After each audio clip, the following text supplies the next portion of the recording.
Assalamualaikum warahmatullahi wabarakatuh.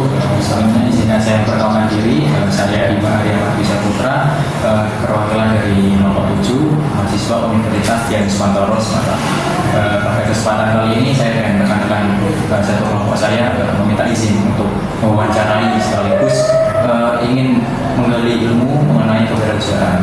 Yang mana ini juga merupakan tugas dari mata kuliah kewirausahaan. Untuk pertanyaannya, sebelumnya izin untuk bertanya dengan siapa Pak?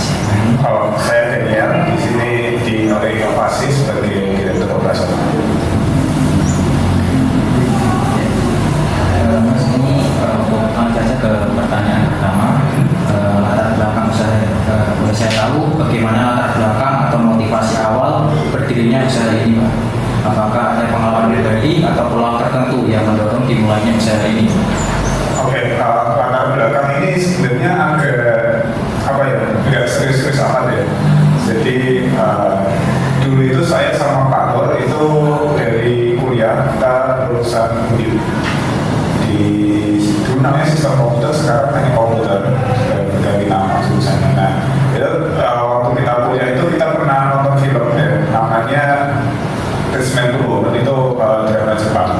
Terus di situ ceritanya itu tentang orang yang bikin perusahaan IT, 2 orang, sampai perusahaannya gede. Nah, kita cuma iseng aja nonton, terus kita cuma ngobrol aja. Gimana kalau besok kita bikin kayak gini? Jadi dari iseng aja, terus ya waktu itu setelah lulus kita memang kerja masing-masing. Saya kerja di perusahaan swasta, lalu lanjut S2 di Jerman. Nah, setelah di Jerman menuntaskan kuliahnya, dia pulang ke Indonesia, hubungi saya, terus tiba-tiba dia tanya juga, gimana kalau kita relasikan, ya kita bicarain waktu kuliah, kayak gitu. Kita bikin, oke, kita akhirnya coba untuk rancang gimana sistem kerja untuk startup kita sendiri. Harapan kita masih di startup, tapi ya dari modal awal, modal pribadi kita sendiri, kita bikin dari inovasi ini di tahun 2019 akhir. Gitu. Masih baru. Untuk pertanyaan kedua, layanan utama saat ini, layanan atau produk utama yang ditawarkan oleh usaha ini apa saja? Oke, layanan utama pembuatan website ya. Awalnya kita memang awal itu untuk membuat model kita di pembuatan website landing page. Jadi landing page itu dari website, akhirnya kita mengembangkan lagi untuk pembuatan sistem. Jadi sistem berbasis web, karena kita base-nya web base. Kemudian kita sekarang sudah punya 3 produk punya sendiri, yaitu NDA atau Knowledge Digital Agency, yang kita bikin konten, bikin website juga kayak gitu untuk perusahaan-perusahaan yang mereka tidak punya tim IT. Kemudian ada ULO atau UKM lokal, itu sistem kasir POS, point of sale, yang untuk membantu UMKM target kita itu untuk penjualan. Jadi ketika dia jual, dia bisa input di sistem gitu kan, terus nanti untuk laporan harian, laporan bulanan udah ada semuanya gitu. Dan juga ada kita bekerja sama dengan PT Hano Digital, itu membuat hoteli, itu sistem untuk hotel, jadi property management system PMS. Jadi kalau ada yang booking, dia bisa input, nanti laporan harian, laporan bulanan itu juga ada juga semuanya di sana. Itu produk-produk layanan utama kita saat ini. Ya, untuk selanjutnya akan dibawakan satu tim saya yang lain. Kalau ingin tahu bagaimana alur proses produksi penyediaan jasa di usaha ini, ada tahapan khusus atau yang menjadi ciri khas di perusahaan ini? Kalau ciri khas sebenarnya nggak ada juga ya, cuma kita memang untuk tahapan itu sama ya, mungkin dengan IT konsultan yang lain. Jadi dari awal dari klien itu biasanya akan datang untuk konsultasi. Jadi konsultasi ini nanti kita akan susun namanya BRD, biasanya Business Requirement Document. Jadi kira-kira apa yang dibutuhkan oleh klien ini kita akan jabarkan dulu. Nah, setelah jadi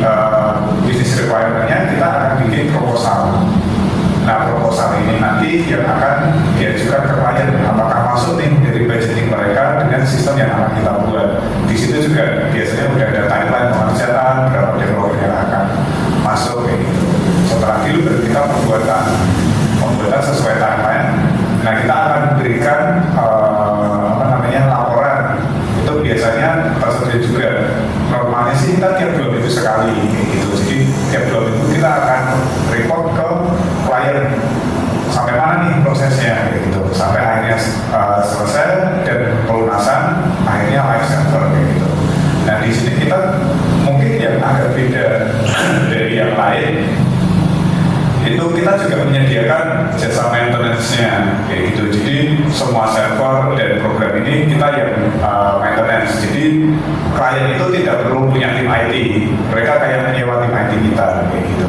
Jadi mereka nggak perlu report mikirin orang IT, nggak perlu gaji orang IT, mereka cukup bayar subscription ke kita kayak gitu. Itu untuk biaya server dan biaya sistemnya sendiri.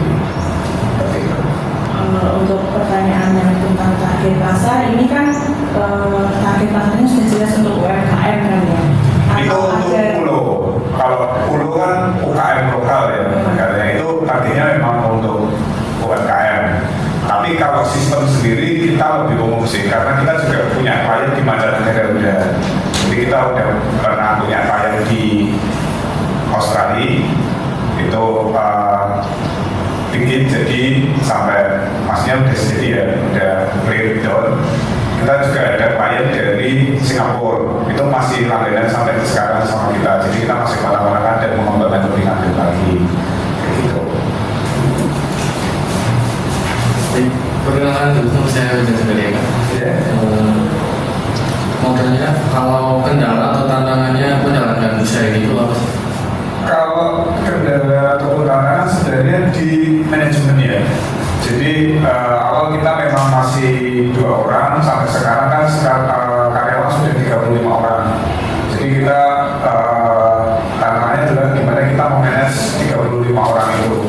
Manage di sini untuk memberikan pekerjaan ke mereka dan juga memberikan gaji ke mereka juga kan. Jadi kadang kalau pas lagi low season gitu kan, pas lagi low season kita harus benar-benar bagian marketing ini harus nyari-nyari gimana caranya biar ada pemasukan ke kita gitu. Tapi kalau pas season ya gimana kita manage pekerjaan mereka biar masih beda, nggak sampai semuanya lembur gitu. Itu untuk tantangan dan kendala sendiri.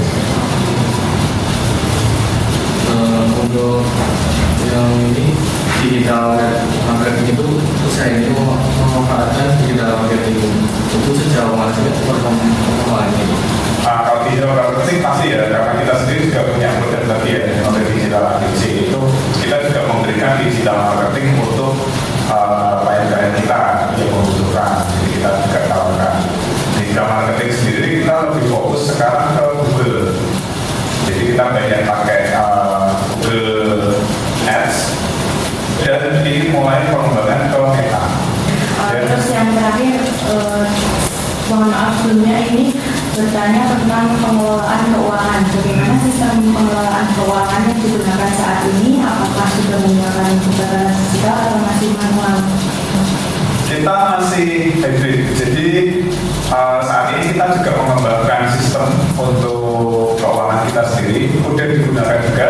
Tapi ada beberapa yang masih belum jadi masih manual juga pakai Excel kayak gitu. Jadi kita rencana ke depan memang semuanya pasti pakai sistem semua biar lebih praktis lah. Kalau kayak kita butuh laporan bulanan gimana keuangannya udah ada semua kayak gitu kan.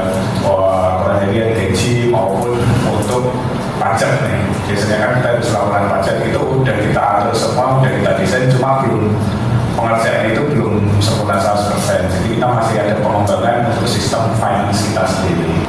Kalau untuk omset per bulannya mungkin? Omset per bulan, kalau per bulan sebenarnya kita nggak bisa ini ya, karena kita naik turun tergantung seasonnya kayak gitu. Cuma untuk per tahun kita sudah ada di 2M omsetnya. Cukup sekian untuk pertanyaan kali ini ya. Semoga pertanyaannya tadi dan juga jawabannya menginspirasi tadi membuat kita menjadi tercerahkan mengenai kewirausahaan di bidang teknologi ini. Oke. Maka saya selaku perwakilan dari kelompok 7 ingin mengucapkan terima kasih yang sebesar-besarnya sebenarnya. Ya. Terima kasih. Fill me out with your smile. Love is is the light. Fill me out with a flame.